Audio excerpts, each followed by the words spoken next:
The mystery of the upside-down stones of Sacsayhuaman.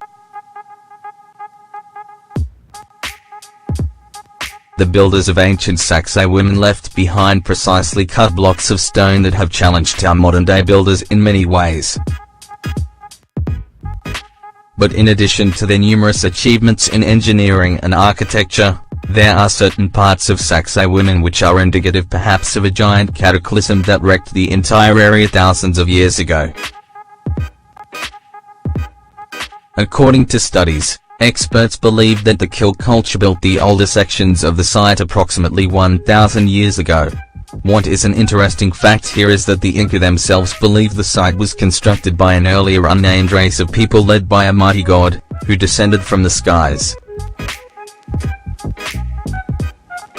How our ancestors managed to cut, lift, transport and place into position stones that weigh hundreds of tons remains a profound archaeological mystery.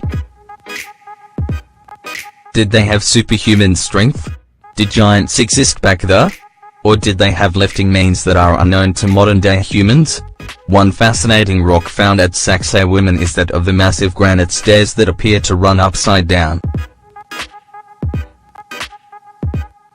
Many of the stones at Sacsayhuaman show evidence of being manipulated by unknown means thousands of years ago, yet many ancient sites display evidence indicative of a giant cataclysmic that shook the region in the past.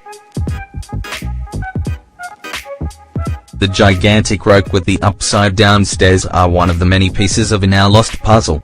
Who were the ancient builders of Sacsayhuaman? How did they manipulate with such ease granite? One of the hardest materials to work with.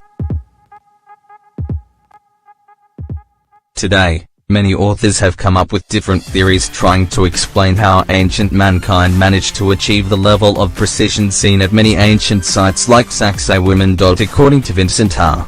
Lee, an author and explorer who has had the pleasure to travel to a number of ancient sites around the globe where ancient cultures managed to move, cut and place into position huge megaliths, the blocks of stone at Sacsayhuaman were put into place by extremely careful carving methods.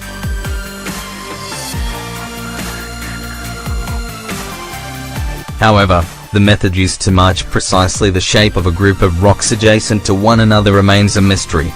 Some researchers speculate that scribing or templating might have been involved. The huge megalithic pieces of stone would have been towed up ramp and above the walls where they were placed on top of a stack of logs. Eventually, the logs would be removed one at a time to lower the blocks of stone into place. But we could probably go on writing about the mysterious methods used by ancient cultures to create incredible ancient sites all day long. However, we are more interested in what happened to the stones after their construction. Similar evidence of catastrophic events can be found in many ancient sites, among them Pumapunku. While everyone talks about the fascinating precision of the builders of Pumapunku, who created this megalithic complex, and how they managed to transport megalithic stones weighing hundreds of tons, no one has asked what happened to Pumapunku thousands of years ago that caused a mass displacement of the megalithic stones. Evidence of a mass displacement of stones is not only visible at Pumapunku but on many ancient sites like Sacsayhuaman and Gianiko. What could have created so much energy to throw stones weighing hundreds of tons all around the place? However, according to local mythology, Pumapunku is directly related to heavenly deities and the time of the first creation. According to legends, the first inhabitants of Pumapunku had supernatural powers and were able to carry megalithic stones through the air using sound. Similar techniques could have been used at other ancient sites like Tiahuanaco, Machu Picchu, Ollantaytambo, and Sacsayhuaman. After analyzing hundreds of images and reading numerous reports of scientific studies at Sacsayhuaman and other ancient sites around the globe, is it possible that there is enough evidence to support the idea that a huge, catastrophic event occurred in the region thousands of years ago? leaving behind rocks weighing hundreds of tons scattered across numerous ancient sites.